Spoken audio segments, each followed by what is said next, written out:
Now let's go into Liam's profile.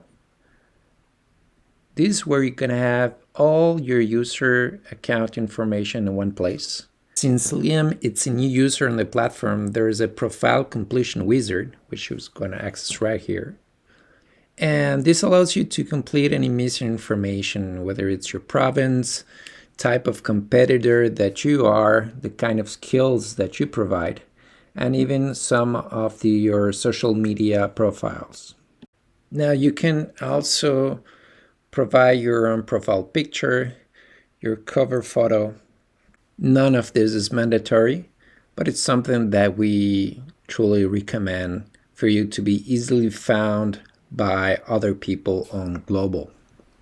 Now, once you complete your missing information and you come back to your profile, you're going to find a bunch of information like your memberships, like your achievements, the courses you've taken that you've enrolled, and even your Cooperathon coins, which we call Copper coins.